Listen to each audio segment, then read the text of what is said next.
Bismillah, Assalamualaikum warahmatullahi wabarakatuh.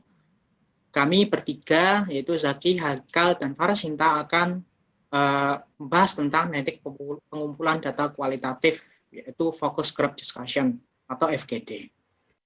Apa sih Focus Group Discussion itu? Focus Group Discussion merupakan salah satu teknik pengumpulan data kualitatif yang dirancang untuk memperoleh informasi keinginan, kebutuhan, sudut pandang, kepercayaan, dan pengalaman peserta tentang suatu topik dengan pengarahan dari fasilitator.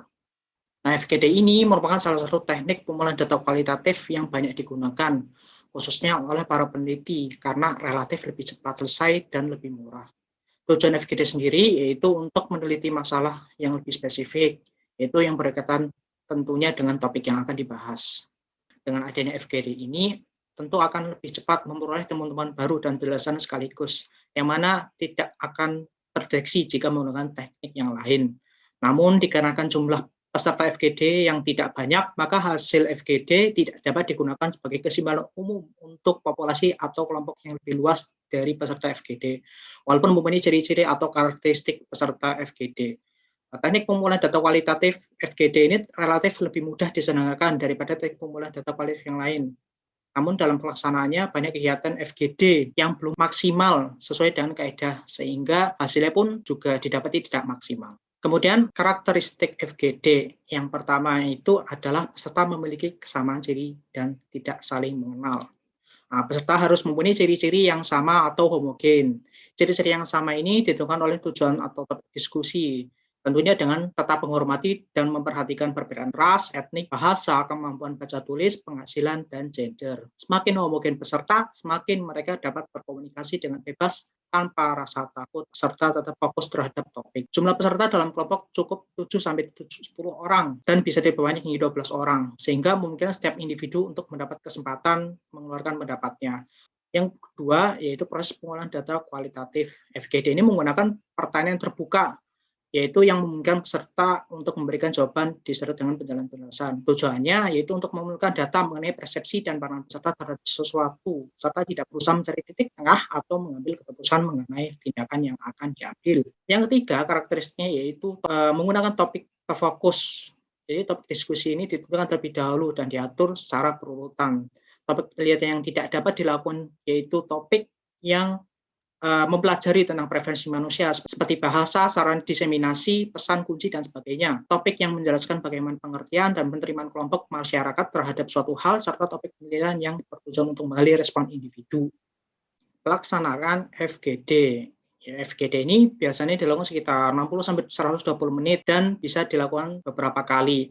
Metode ini pun tergantung pada kebutuhan penelitian, sumber dana, kebutuhan pembayaran informasi, serta seberapa mampu dan cepat pola peserta terbaca.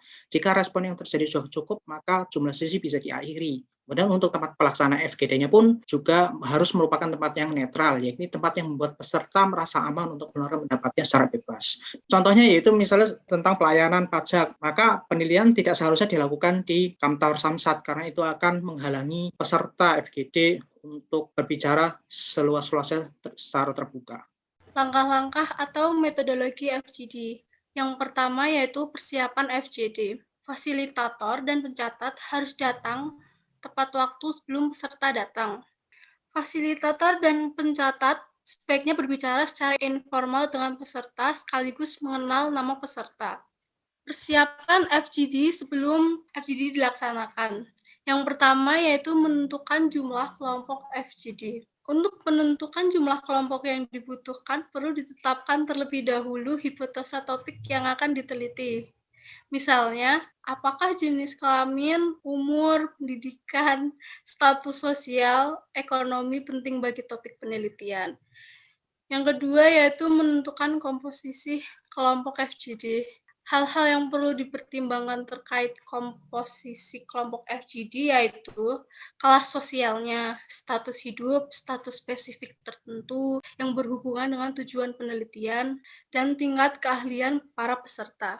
Yang ketiga yaitu menentukan tempat diskusi FGD. Faktor yang harus diperhatikan adalah apakah tempat pelaksanaan FGD merupakan tempat yang aman, memberi rasa nyaman, memiliki lingkungan yang netral, dan dapat dijangkau oleh peserta. Nah, Yang keempat yaitu mengatur tempat duduk. Tempat duduk diatur sedemikian rupa sehingga peserta terdorong mau berbicara. Lebih disarankan peserta duduk dalam satu lingkaran bersama dengan moderator dan pencatat biasanya duduk di luar lingkaran. Pengaturan tersebut dilakukan dengan tidak terjadi pengurutan status, memungkinkan tatap muka antara fasilitator dan peserta, dan memperhatikan jarak fasilitator dengan tiap peserta. Yang kelima yaitu menyiapkan undangan. Agar FGD memperoleh hasil yang baik, peserta FGD harus homogen, yaitu mempunyai persamaan jenis kelamin, tingkat pendidikan, pekerjaan, dan lain sebagainya. Yang keenam yaitu menyiapkan fasilitator. Seorang fasilitator harus seseorang yang paham dan perhatian terhadap adanya perbedaan peserta dalam sebuah kelompok. Yang ketujuh yaitu menyiapkan pencatat atau notulen. Pencatat berperan sebagai pengamat selama FGD berlangsung dan bertugas mencatat hasil diskusi. Yang kedelapan yaitu menyiapkan perlengkapan atau peralatan. Agar pelaksanaan berjalan dengan baik, maka perlu dipersiapkan peralatan maupun perlengkapan yang dibutuhkan dalam FGD. Misalnya, alat untuk mencatat hasil, tape atau video recorder, tunjuk diskusi, serta gambar atau foto-foto apabila dibutuhkan. Langkah FGD yang kedua yaitu pembukaan.